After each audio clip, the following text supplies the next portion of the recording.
નમસ્કાર દર્શક મિત્રો, એસડી ન્યૂઝ ગુજરાતી ચેનલ પર આપનું સ્વાગત છે અને હું આપની સાથે વૈશાલી પુબારુ કરીશું નજર આજના સમાચાર પર। ડાંગ જિલ્લાથી ગુજરાતમાં નકલી વચ્ચે ડાંગ જિલ્લામાં આવ્યો નકલી જમીન દસ્તાવેજનો કૌભાંડ બહાર। આદિવાસી 73 એ જમીનમાં ટેન્ટ હાઉસ બનાવી બનાવટી દસ્તાવેજો બનાવી છેતરપિંડી થયાની ફરિયાદ પોલીસ ચોપડે આવી ચૂકી છે। આહવા તાલુકાના બારીપાડા ગામે સર્વે નંબર 121 વાળી જમીનને બિનખેતી અંગે બનાવટી દસ્તાવેજો નીકળતા મહેસૂલ વિભાગે પોલીસ ફરિયાદ નોંધાવી છે। સાપુતારા પોલીસ મથકે સર્કલ ઓફિસરે સરકારી ખોટા દસ્તાવેજો બનાવવા મુદ્દે 5 ઇસમો સામે ફરિયાદ નોંધાવી છે।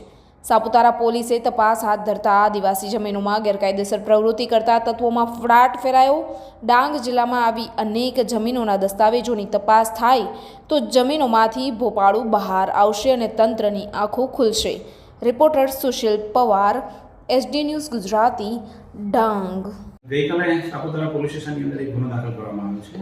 એમાં બારીપાડા કરીને જે સાપુતારા પોલીસ સ્ટેશન વિસ્તારનું જે ગામ છે ત્યાં કોઈ પાર્ટીએ પ્રોજેક્ટ શરૂ કર્યો છે, જે ખાસ કરીને જે ટુરિસ્ટ માટેનો રિસોર્ટનો એક પ્રોજેક્ટ શરૂ કર્યો છે। એમાં જે જમીન છે, જે આદિવાસીની જમીન છે, એ જમીનને એને થયા વગર જ એ લોકોએ બાંધકામ શરૂ કરી દીધું છે। એટલે કલેક્ટરશ્રી સાહેબના ધ્યાનમાં આવતા મામલતદાર સાહેબે પોતાની જાતે ફરિયાદ આપી છે પોલીસ સ્ટેશનની અંદર। એ પૈકી 5 જેટલા આરોપીઓ ભેગા મળીને જે એનએનો જે ઓર્ડર છે એ ડુપ્લિકેટ તૈયાર કર્યો છે, ફેક કોર્સ તૈયાર કર્યો છે અને જમીન એને થયા વગર જ બાંધકામ એમણે શરૂ કરી દીધું છે। તો એમાં જેટલા સંડોવાયેલા લોકો છે એમના અત્યારે નામ અમને આપ્યા છે।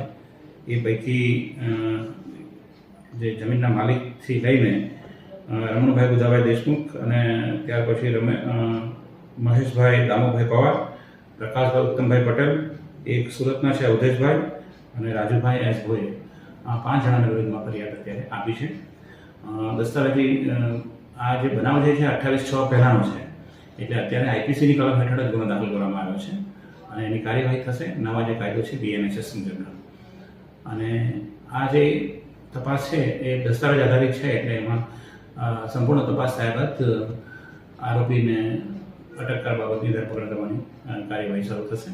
એટલે શરૂઆતમાં દસ્તાવેજની ખરાઈ કર્યા બાદ જ આ